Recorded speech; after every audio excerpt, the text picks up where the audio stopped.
morning, everybody. Thank you so much for joining us today for our second tour at the Museum of the Jewish People at Beit Hatfutsot, formerly known as the Diaspora Museum. The museum, located in northern Tel Aviv, is a unique global institution, tells the ongoing and extraordinary story of the Jewish people. The Museum of the Jewish People conveys to the world the fascinating narrative of the Jewish people and the essence of Jewish culture, faith, and purpose, while presenting the contribution of world Jewry to humanity. We're happy to have here with us Lindsay Shapiro to walk us through the museum. Lindsay Shapiro is the Director of International English Programming and holds a BA in History from New York University and an MA in Holocaust Studies from the University of Haifa. Her focus on research was Polish Jewry in the 20th century, specifically on post-World War II Polish Jewish life. She was an educator at Beit Hatfutsot prior to working with international programming.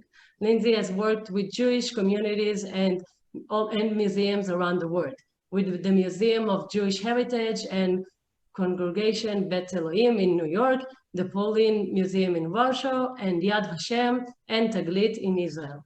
Thank you, Lindsay, and you can take it from here. Great. Good morning, everybody. Boker Tov. My name is Lindsay Shapiro. Thank you, Adi and Karen, for having me on, in the Baltimore Zionist District for having us on for another online tour with this fantastic group this morning. It's really amazing to see so many people on this call. So thank you again for having us on. Today, I know my colleague got to meet you just a couple of weeks ago. Today, we're going to take a little bit of a different look at the story of the Jewish people through one specific narrative. And to be honest, it's probably one of my favorite narratives when we're talking about history and culture and peoplehood, and that's all through Jewish humor.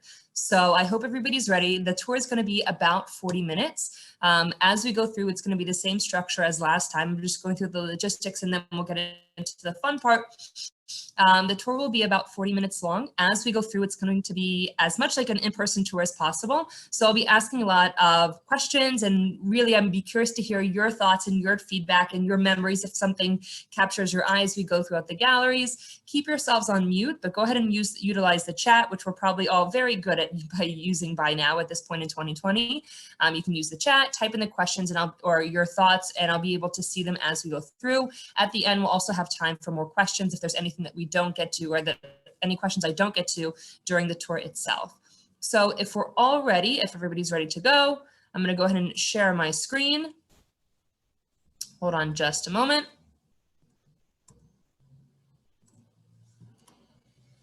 All righty. Great. All righty.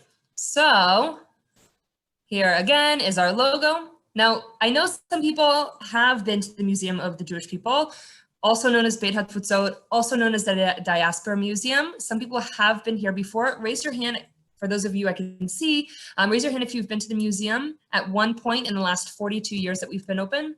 We open up in excellent. Well, that makes me really happy to see. I see a lot of hands here. That's fantastic. So for everybody who has been to the museum before, we hope to welcome you back sooner rather than later once travel allows it. For those of you who have not yet come to the museum, we would love to invite you for the first time. We're very excited that our new core exhibition, which has been under construction for years, is set to reopen in just a month. So hopefully we can see you in person soon. For now, this is one of the most popular exhibits in the new wing that we have open at the museum. So we are the Museum of the Jewish People at Beit Hatfutsot, and you can see our lovely logo. For those of you who have been to the museum, you'll know that we're located in North Tel Aviv, on the Tel Aviv University campus. As you can see in this very, very quick video, I'll go back just a second. This is the outside of the building. We know it's an Israeli building because there's construction going on, which is very typical for literally every building in Israel. And that's what we're going to get into. So what I want to talk about is Jewish humor. Now, we have two full gallery spaces dedicated completely to Jewish humor and what role it plays in the lives of Jewish people around the world. Now, I have to ask you a question. This is something that I'm curious to hear. Why do you think, out of all the spaces or all the topics we could have included in the museum, when we're talking about Jewish people, why would we have made a gallery completely about Jewish humor? Other than that, it's a good ticket seller. there's a pretty specific reason. Why is Jewish humor such an integral part of our culture? Okay, Robin wrote automatically a survival mechanism, right? Humor for many groups of people that have suffered or gone through very dark times. Humor is a good coping mechanism, a way to tell jokes. Sharon wrote, laughter is a part of life and it heals, right? We think about things, if something, God forbid, really happens to you bad personally, sometimes later on you joke about it as a way of dealing with it. A lot of people also say, if you want to see what a community is crying about, look at what they're laughing at, and then we'll know what the real issues are. So we've got a lot of different ideas, lots of Jewish comedians.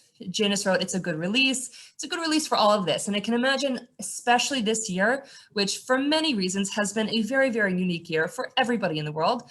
In 2020, and also in the 5,000 years preceding it, Jewish humor has helped us cope with some of the dark times that we faced. Now, when we're talking specifically about 2020, I think it's fair to say we've all been through a lot.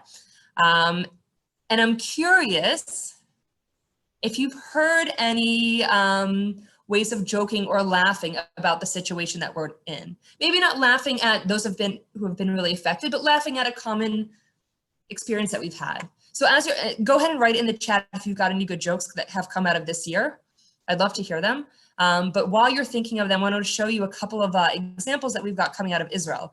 So I don't know if anybody here reads Hebrew or is really good at reading Hebrew script. Took me a long time to read this, but this is one of the jokes. It was a picture that was sent around in a lot of WhatsApp groups or Facebook groups in Israel right before the high holidays. It's a park bench, and the sign on it in Hebrew says, oops, let's go back for a second. The sign says reserved for the high holidays. Now, what's funny about this, it's not really laugh out loud funny, but it is a little bit funny. It is a little bit silly, because the idea that we're saving an outside park bench in a public park for the high holidays, instead of putting the sign on the synagogue seat that you want to save or that you go to every Rosh Hashanah, Yom Kippur, means that, wait a second, we're not going to be gathering in a synagogue like normal. That's not going to happen. The next image I want to show you is from an Israeli comedy show that's still happening today. It's a great show. It's called Eretz Nehederet, which means what a wonderful country. And it's of a Zoom Seder, Zoom Pesach Seder. Raise your hand if you did some kind of Zoom Seder this year. Some kind of Zoom gathering with your family. Maybe you went to a Zoom wedding or a Zoom bar mitzvah or a Zoom birthday party. And what happens in the show is, right, we have all the families, we have the parents, and we have, this is the daughter and the son and the daughter's family. And of course, an empty seat for Elijah. And in the sketch, what happens is, of course, the youngest child is asked to sing out to read the 4 questions. And instead of reading the 4 questions, he sings Ma'otzur, which is, right, the song that we sing during Hanukkah. And the mom is really embarrassed. She said, oh, I'm so sorry. She's saying this to her whole family on Zoom. She says, I'm so sorry. The last time he was at Gun, they were learning about Hanukkah. He hasn't been in months. So he doesn't know the songs, which is where he's supposed to learn them from, right? Not laughing at this really bad thing that's happening to a lot of people, but laughing at this very unusual situation. So I'm just reading your comments in the chat here. Robin wrote that she thought she would clean out her apartment if she had time. She found out time is not the issue. I have to say I'm right there with you. Quarantine brain, Sherry wrote, explaining the fogginess, not remembering what day it is. That's definitely how it feels. So now we're going into one half of the humor gallery.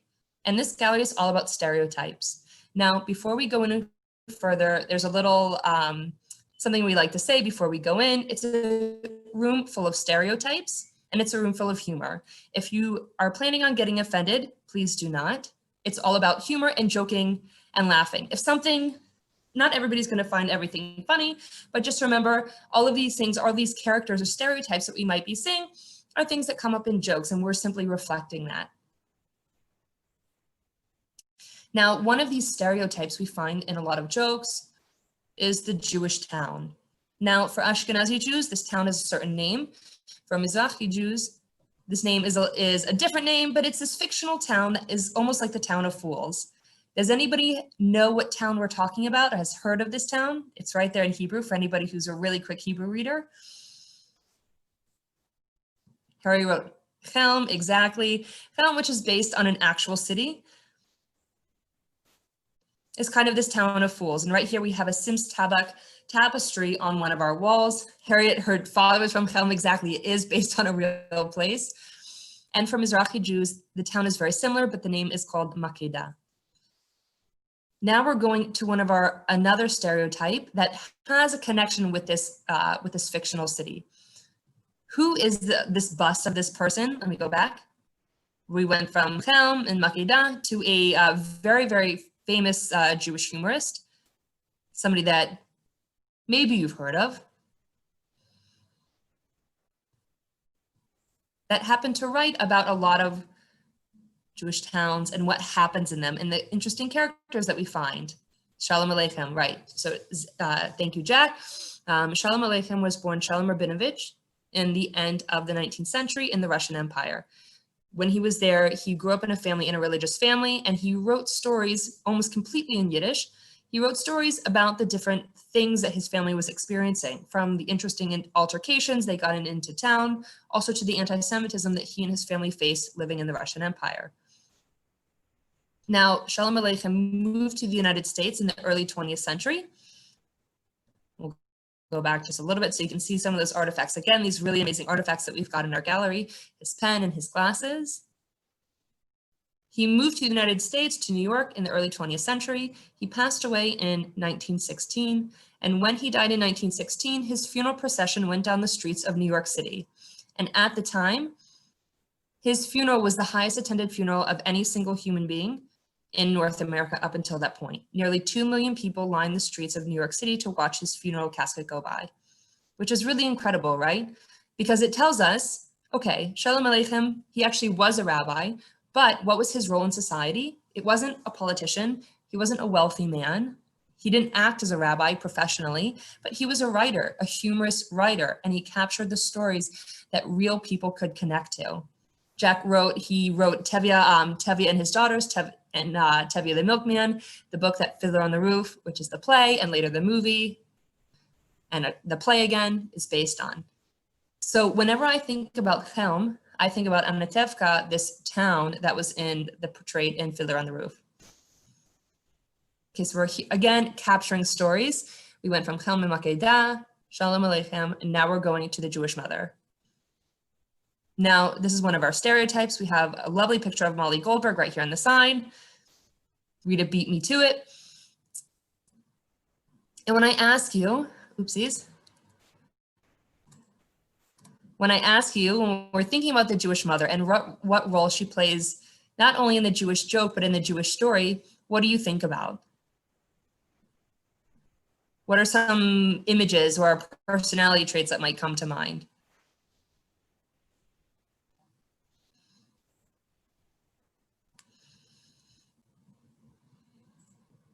Maybe overbearing, very protective. She puts a lot of guilt on everybody. She brings comfort. Oh, I really like that really positive side of it, of comfort, wisdom, and hope.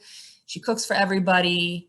Laura, take a sweater with you or you'll catch a cold. She's very overprotective. A lot of these ideas that we have coming up are based on the Jewish mother and that role that she plays in the story.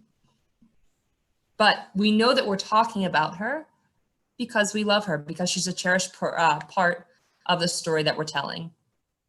So I want to show you a quick clip of a, hold on just a second.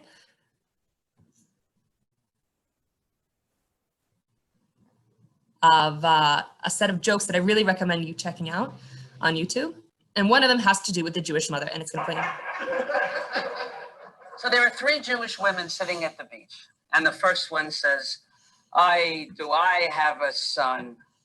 You see that condominium over there? My son got me that condominium. That's a son. The second one says, that's nothing. You see that condominium? My son got me that condominium. He got me a condominium in Paris, and he flies me back and forth and back. That's a son. And the third one says, that's nothing. I have a son. My son goes every day on Park Avenue. He pays $500 a day to talk to a psychiatrist, and all he does is talk about me. So I see we've got some laughter. Maybe this is a joke you've heard before. Maybe this is the first time. It's a funny joke. It's a funny little spin on this. But right, when we're talking about humor, a lot of what you wrote in the beginning was it's bringing in truth. It's bringing in the reality, different people that we know, that we recognize, and we know this person. That's really what it's talking about. So that was a fun little joke. Again, Old Jews Telling Jokes, really great YouTube channel. Highly recommend it for after the tour to check it out. So now we're going slowly through the gallery, and I want to just emphasize the fact that all of this humor and the jokes and the literature and this that we're talking about all make up the tagline of Beit Hatfutsot, the tagline of our museum, which is "You are part of the story." We want everybody's story to feel like we're part of this. So now we're focusing not necessarily on a person or on a place, but a certain time of the year. What time of the year is really part of a funny or mixed up or backwards holiday? Sometimes when the hidden becomes revealed. Here, Purim, exactly. Purim is a really, really fantastic holiday. For me, at least this year, this is the last time that everybody went out. Right before Corona started, everybody really had a lot of fun. Go ahead and write in the group chat if you have any really fun Purim traditions or if you have really fun costumes. Raise your hand if you've been in Israel during Purim. Probably one of the funnest times to be here, right? We've got some hands. Hopefully we can all come back in 2021 for Purim. But the idea of Purim is not necessarily telling jokes to one another. It's about things seeming mixed up, things joking and being hidden. And I want to go back to some of the artifacts that we've got here in our museum, specifically from Purim here in Israel. And I wonder if you see different artifacts or different objects from Purim in the United States. So we have Purim masks, of course. Anybody recognize who these two people were? I can imagine this group recognizes them.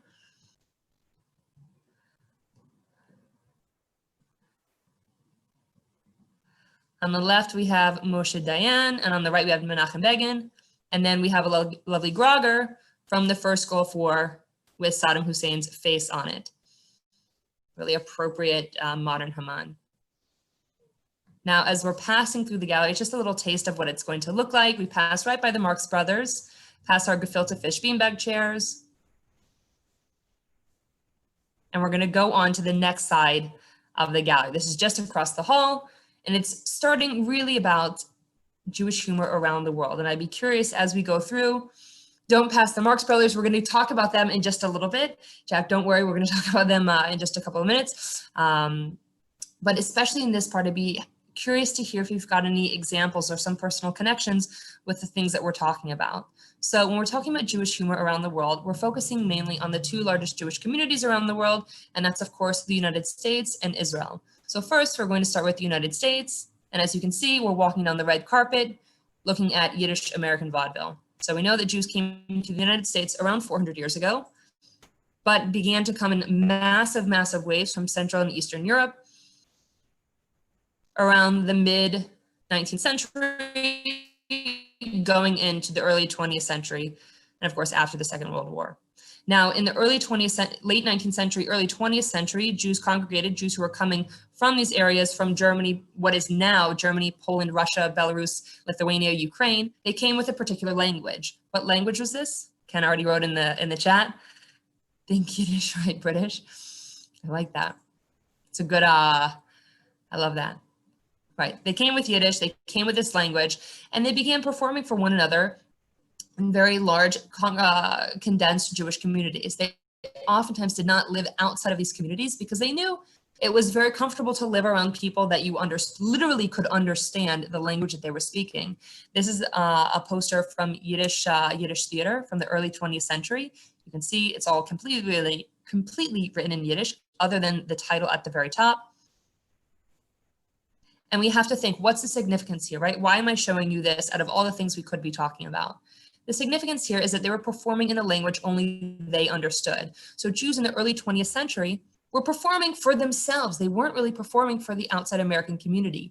The Marx Brothers, going into teens, 20s, 30s, and onward, they were one of the few Jewish performers that were performing for American audiences. And Jack, add something if you would like. If you've got a really special connection to the Marx Brothers, please type in if you've got something to add there. But the Marx Brothers were very much performing for American audiences, and we see this split, right? We see this separation here of these communities not overlapping, at least when it comes to comedy and humor. Jack, huge fan. I'm with you. We have a clip of Duck Soup in the galleries, and even a century later, it's funny to everybody that walks in. As we're going through, we're skipping forward a couple of decades into the 1940s, and we're looking at the post-World War II generation.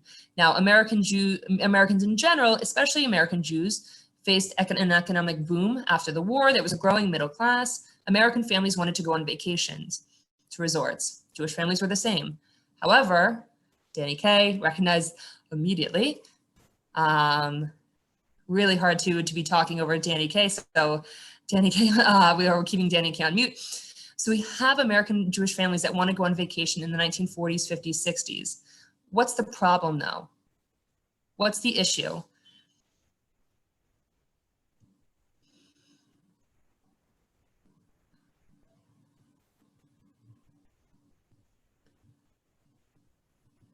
So we're literally keeping kosher. But Lorraine is writing a more deeper issue, and that's what we're talking about here, and Rita wrote it as well, and so did Beryl, is this discrimination, right? In many communities, in many parts of the United States, for decades, Jews were not allowed to go into certain hotel chains, certain resorts. They weren't allowed to go to certain public places. My grandparents who grew up in, my grandfather who grew up in Brooklyn remembers going to public pools that had signs that said no blacks, no Jews, and no dogs. He remembers that.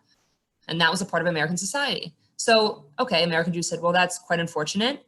However, how are we going to deal with this? We'll open up our own hotel chain. What was this hotel chain called? An upstate, okay, Marcia already wrote it, up in the Catskills, up in upstate New York. And we saw this we see this also in the Midwest as well, in other places and in England. But largely in the Catskill Mountains in upstate New York, it was nicknamed the Borscht Belt. We see it right here in both Hebrew and in English.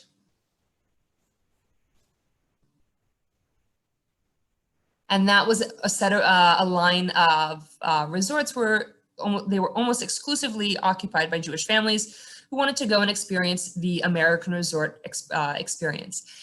How does this connect it to humor? Really great, hotels, cool. What's the connection here?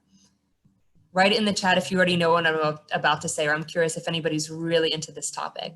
So we have, at the time, resorts and dining halls and performance areas, and young, almost completely men, young men who were working at these resorts, working in the dining halls, working in cleaning and doing something. They started performing stand-up comedy in the dining halls and other public spaces at these hotels. She wrote, a lot of big comedians had their start there. Absolutely. Does anybody know who were some of these comedians that later became some of the most famous American comedians of the 20th century? Who were these comedians that got their start there? Anybody that you really love? Mel Brooks is one of them, Milton Berle, Jackie Mason, Alan King, Danny Kaye, Sid Caesar, Carl Reiner, Jack Benny, Jackie Mason. A lot of these people got their start on the Borscht Belt. And it's really interesting, right? We have this topic about Jewish humor. Okay, it's fun to talk about. Okay, it's fun to watch funny movies. But when we take a deeper look into it, a little bit of a step back, Jerry Lewis as well, of course, we're looking to see how is this affected? How is humor affected by history and vice versa? So then, okay, so here again, we have how the outside world is affecting our traditions and our form of culture. Now, as we're going into American history, we're going into history of being Jews in the Western world and majority Christian countries. Here's another topic that oftentimes is brought up. As Jews become more and more integrated into American society, there are still times where Jews are not completely integrated into society or completely integrated into local traditions. One of those dates, really, it's like a month. I believe it's already started in the United States, this 3-month tradition of Christmas. So maybe this is, of course, this is very familiar to you. I'm sure the music is already playing. I'm sure you're already seeing the stuff at the stores now. So we have a painting here done by a French-born Jewish painter. His name is Eliyahu Eric Bukovza. He was born to Moroccan parents and lived in France while he was a child, and then moved to Israel later on. France, of course, also when he was growing up, was a very, very exciting place during Christmas time, but he always felt a little bit left out. So this is one of his paintings that he's done to reflect that. And I'm curious, as you're looking at it, are there some symbols that you can pull out or that you recognize that reflect either Christmas or Hanukkah?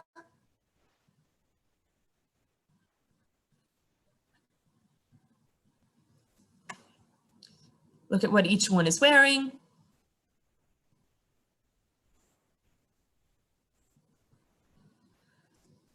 So we have the stars, exactly. We've got stars right here and a star on top of the tree. The red suit, Ted and Harriet with the red suit. He looks a little bit like a chassid if the suit was turned black. He's got the Santa hat, but a shtreimel, a Hanukkah bush, right? It looks like a Christmas tree, but it's covered with sufganiyot or jelly donuts and dreidels. And while he looks like Santa Claus, you can see they're also lighting a Chanukiah here, and the boy has a kippah. So we have this reference, and a lot of what we're talking about also is this overlapping identity, right? Also these comedians who got their start in the Borscht Belt, also the Marx Brothers, also some of these figures we see is an overlapping identity, and how our different identities as Jews, whether that's French or Polish or Russian, Moroccan or American, how they overlap with us, and how we use jokes to kind of fill in this complicated identity. So this is one of the paintings that we've got that I wanted to bring in. Now we're continuing on in American history into the 1980s and 1990s. And we almost have a pinnacle here where we're looking at American culture overlapping very much with Jewish culture and Jewish humor. Who recognizes, I mean, the name is right there, but who recognizes this living room?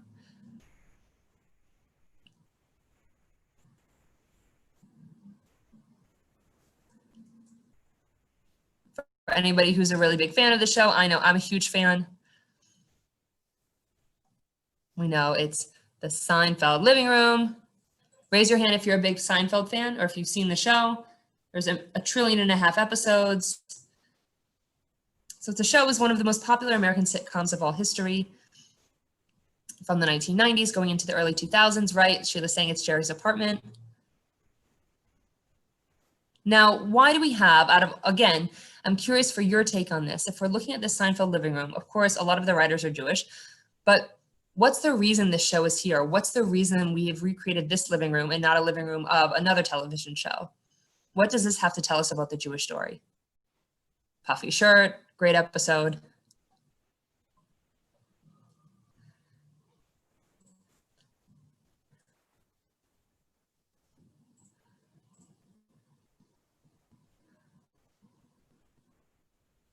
The Museum of the Moving Image in New York actually has the actual set. Yes, Robin. Hazel wrote Universal Appeal. So that's an interesting, really interesting thought.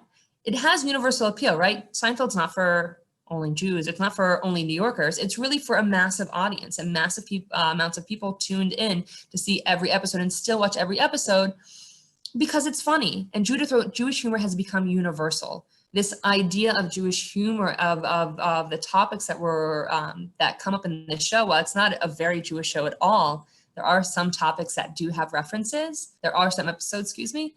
It's almost this universal appeal. And we have this in the 90s, finally, the acceptance of Jews as part of American culture. We can see Jews in the episodes. Also, we see this in Friends as well. Some other popular sitcoms where we have Jewish characters who are very known to be Jewish, but they don't walk in as the stereotypical ones, right? That's not part of their role. They're accepted as everyday people.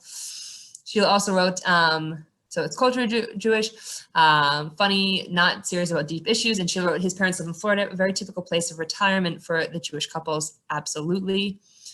When Larry David, the creator and one of the head writers of the show, was interviewed about the show, one of the things that he said was that Seinfeld humor, it's a very particular form of humor, Seinfeld humor is Talmudic humor. What did he mean by this? He's not an extremely religious person, but he said the idea of taking one topic, right? Each episode is about one thing, and picking it apart and overlapping it and questioning it and discussing it over and over and over again, it has very much a Talmudic humor essence. And that always kind of stuck with me as being one of the reasons that we've got the show. Now we've gone to experience our amazing, lovely American Jewish experience.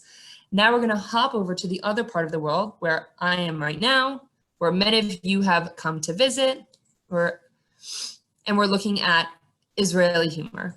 Now, when we're looking at American Jewish humor, we're looking at American Jews as being a minority population, right? Joking about being the minority, joking about being different from everybody else. But when we look at Israelis, we know that Israelis are roughly 80% of the population, or excuse me, Jews are roughly 80% of the population of Israel. So Jews are not the minority here. So what do Israelis laugh about if it's not being the minority? Go ahead and put it in the group chat. If you've experienced this, if anybody had the experience of living in Israel, or whenever you come to visit, if you like watching Israeli TV shows or movies, what is the humor here? There's a lot of different elements, so there's no one right or wrong answer, but there's a lot of different elements. Right, okay, so Robin wrote, joking about the Bible, joking about religious topics, definitely. Allison wrote, okay, so it's a little bit of dark humor. Of course, so Ted and Harriet also wrote, we're joking about politics. This year is definitely a year to discuss all of the different elections that we've had going on. Really laughing at a very insane political situation. Being part of a Jewish country, we traffic and drivers, cultural clashes. Avodah Ivrit, great. Arabs poking fun at themselves, police station. These are all topics that have come up a lot. So you seem to be if you have any favorite Israeli TV shows or movies that you like to watch, go ahead and write it in the chat, because I always love finding new ones, but some that, or if you want to share them with the rest of your group, if we're talking about Israeli culture here, go ahead and write it in there. Shtisel is definitely one of my favorites. I want to also go to what Shulamit said about culture classes. Srugim, great show, miss it. So Shulamit wrote cultural clashes. Now, Shulamit, if you could write in the chat again, or maybe even, write in the chat, or if somebody wants to elaborate on that, what do you mean by cultural clashes?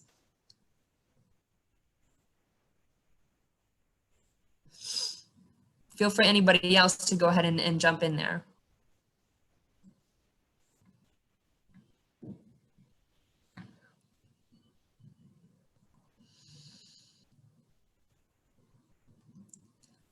As we're writing, we're gonna get some really good shows in here.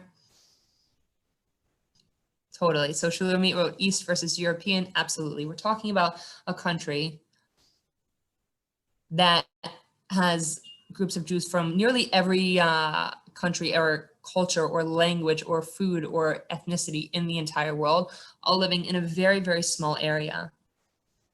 And over the last 72 and a half years of the state's existence, there's absolutely been cultural clashes, some that are not so funny.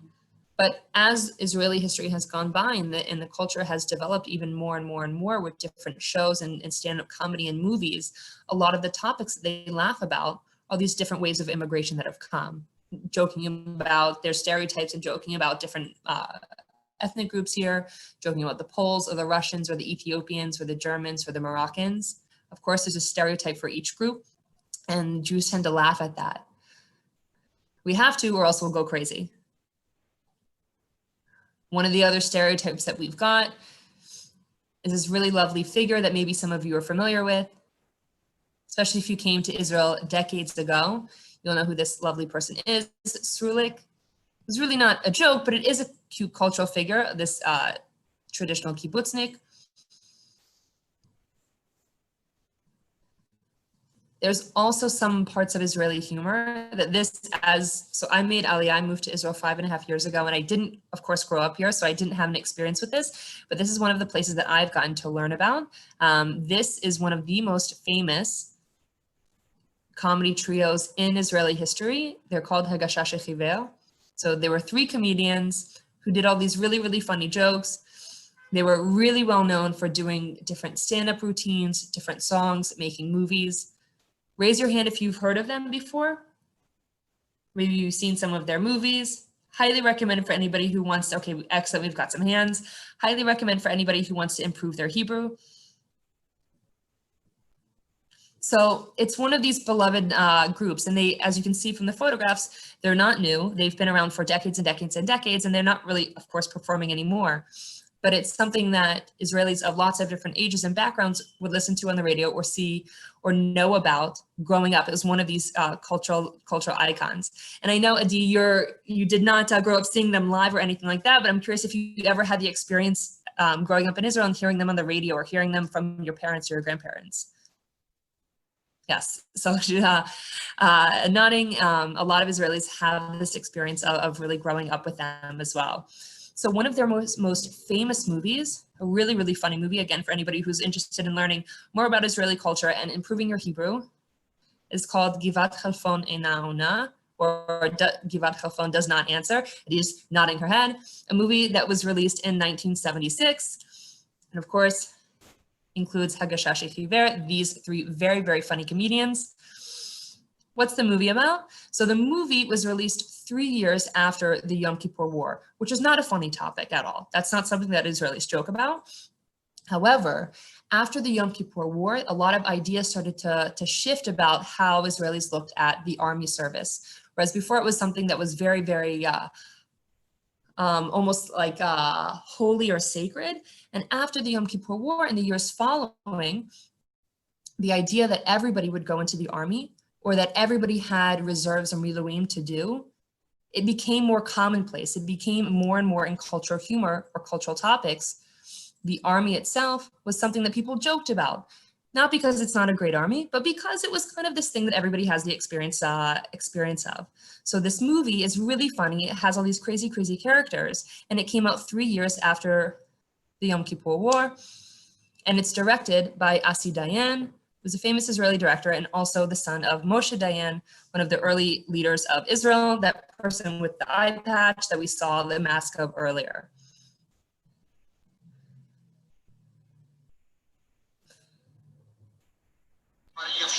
Now, let me give you a little bit of a preview of what we're about to talk about. A lot of you said there was these cultural classes or different groups that we have in Israel where we're laughing at them. There's also this experience, which also maybe comes in the United States, but laughing or making fun of the first of the wave of immigration that comes right after you. Of course, people definitely made fun of me and still make fun of me for my American accent being here. And we see this in movies as well. So I'm about to show you a clip from a show called Lulu from the 1970s. Including Eric Einstein, who many of you might be familiar with.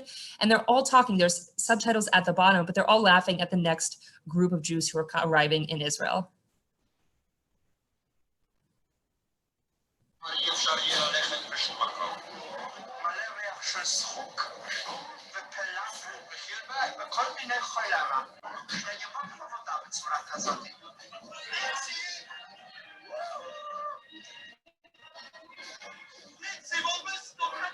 We have the German Jews or the Yekis coming in.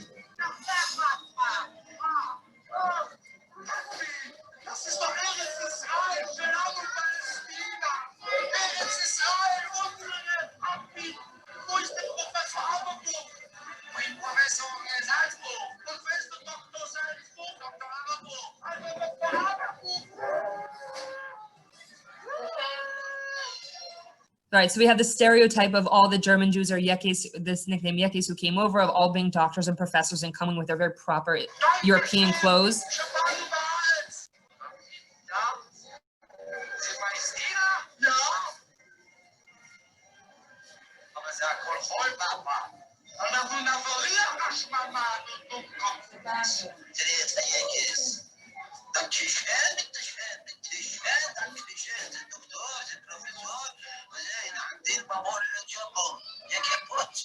Okay, so we have, that was just a small slice, but the whole clip is available online that you can see. We have these different, we had right in that clip, we had the Poles making fun of the Yemenite Jews who were coming over, and then the Yemenite Jews instead, and then took turn making fun of the German Jews who were coming over, and it switches and switches and switches up until more modern times when the show was filmed. So I want to finish off by looking at some characters from Eretz Neheret, which is the show we saw the image of earlier. Has anybody seen this show? It's a really fun show. It's very similar. It's a sketch comedy show that's still shown now. And these are some of the most famous characters of this very long running show. Somebody said we joke about the Bible. Jack asked, great question. Where can we watch it? A lot of the things that I've watched, I found on YouTube, really easily available. I can write afterwards. So you can write, type that into YouTube, and I'm sure find a lot of different clips, and I'm sure a lot of them have English subtitles if you need.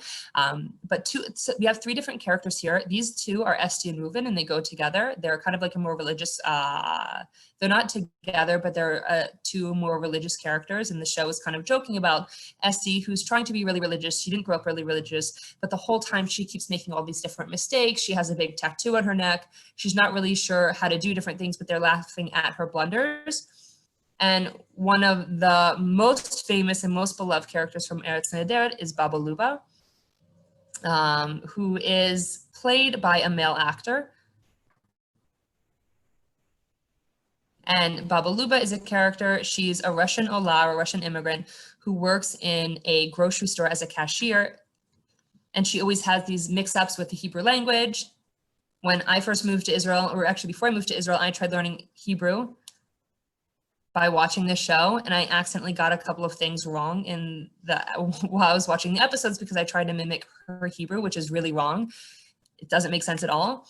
And she's really aggressive, and she's really mean to the customers, and she yells at them in Russian or with a heavy Russian accent.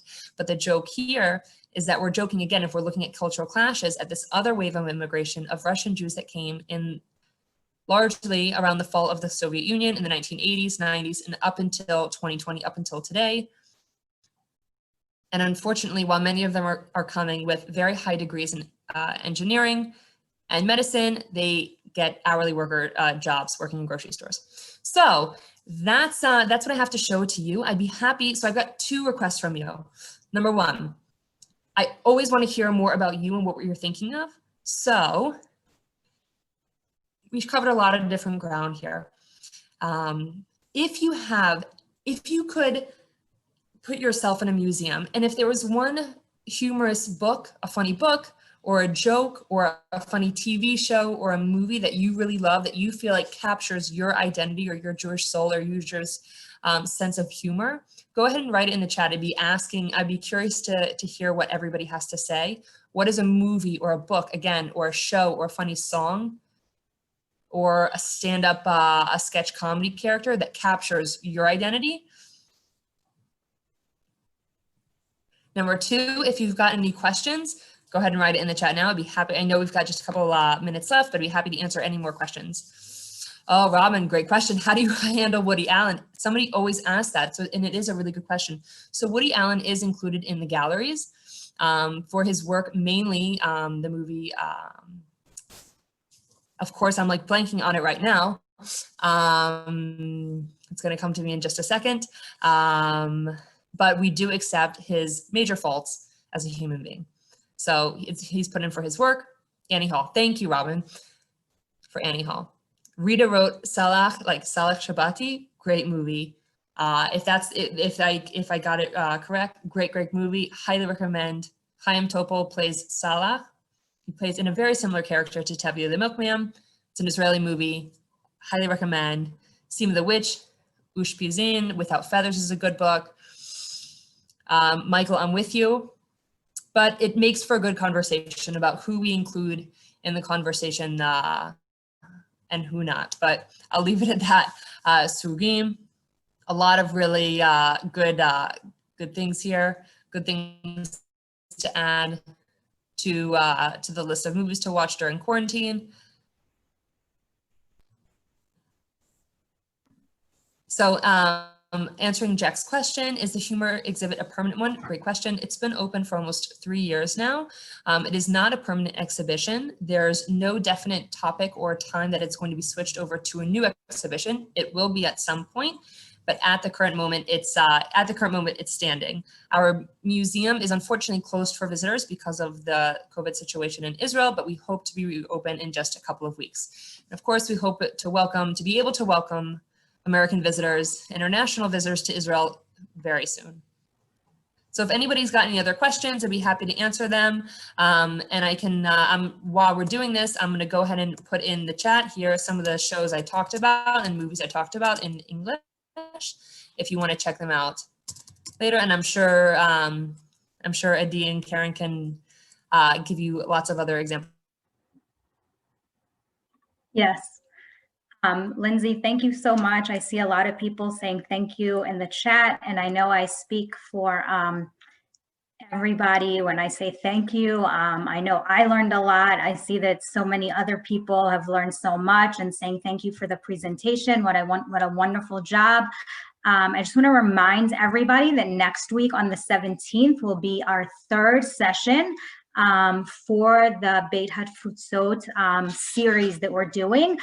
We will focus on the Sephardic communities and Jews of the Middle East and North Africa. So that will be next Tuesday, the 17th at 11 a.m. So we're very excited to end this series. Well, not end it, but end this 3-part series, and maybe we can bring you guys back for a couple of more sessions with us here at the BZD. Just as a reminder, yeah, go ahead, Lindsay. Did you want to say something? So I just want to say, sorry, my Zoom just clicked off really quick. Just want to say thank you and have a great day, everybody. Yes, you too. Thank you so much.